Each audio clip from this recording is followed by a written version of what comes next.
ធ្លាប់តែផឹកកាហ្វេនៅក្នុងហាងកាហ្វេឥឡូវបដូរបទពិសោធន៍ថ្មីមកផឹកកាហ្វេនៅចំការកាហ្វេម្ដងរសជាតិបែបណាដែរទៅមណ្ឌលគិរីមួយជើងនេះបងប្អូនជួបកន្លែងមួយដែលគួរចាប់អារម្មណ៍មែនទែនអ្នកដែលចូលចិត្តកាហ្វេមើលទេសភាពក៏ដូចជាអ្នកដែលចង់ស្វែងយល់អំពីវិស័យកាហ្វេជាដើមខ្ញុំទៅកន្លែងពួកគាត់ខ្ញុំគិតថាគាត់ជាហាងកាហ្វេតែអាចលើសពីនេះបងប្អូនលើគាត់មានកន្លែងស្នាក់នៅដែលស្អាតមានកន្លែងមើលទេសភាពដែលល្អហើយក៏ដូចជាកន្លែងគាត់ណាយើងអាចទទួលទានមុខម្ហូបប្រពៃណីក៏ដូចជាម្ហូបទូទៅនៅកន្លែងគាត់ក៏បានដែរហើយក្រៅពីហ្នឹងក៏គាត់មានកន្លែងសម្រាប់យើងធ្វើការហែលទឹកលេងបងប្អូនខ្ញុំទៅល្ងាចហ្នឹងយប់ឡើងខ្ញុំហែលទឹកមកល្ងាចហ្នឹងបងប្អូនមើលទេសភាពនៅជុំវិញហ្នឹងផងដែរក្រៅពីហ្នឹងក៏កន្លែងគាត់មានកន្លែងដែលយើងជួបជុំគ្នាអាំងសាច់នៅពេលយប់ណានៅកូរ៉េរឿងតិចជុំគ្នាអាំងសាច់អាំងភ្លើងទៅក៏ល្អម្យ៉ាងដែរហើយសបោកន្លែងថតរូប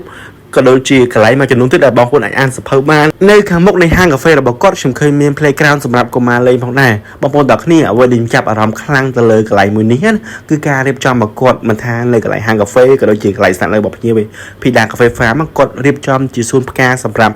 កន្លែងរបស់គាត់លម្អឲ្យកាន់តែតាក់ទាញអញ្ចឹងណាអញ្ចឹងអ្នកដែលចូលចិត្តផឹកកាហ្វេអ្នកដែលចូលចិត្តមើលទេសភាពស្លុកខ្យល់អាកាសក៏ដូចជាក្លិនផ្កាយអាចទៅកន្លែងហ្នឹងមិនខុសទេអញ្ចឹងអ្វីដែលទទួលបានបន្ថែមពីការស្នាក់នៅក៏ដូចជាការតេស្តកាហ្វេនៅកន្លែងហ្នឹងណាបងប្អូន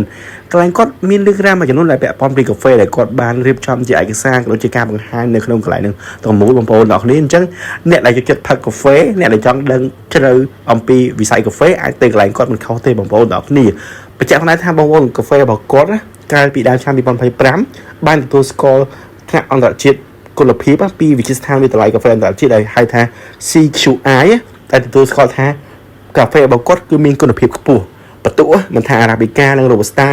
បានរហូតដល់85ចុតជាងបងប្អូនទាំងគ្នាបើគិតទៅកាហ្វេរបស់គាត់ជាប់ចរិតថ្នាក់ទី19នៅក្នុងពិភពលោកដែលរាប់តាំងពីការដាំដុះ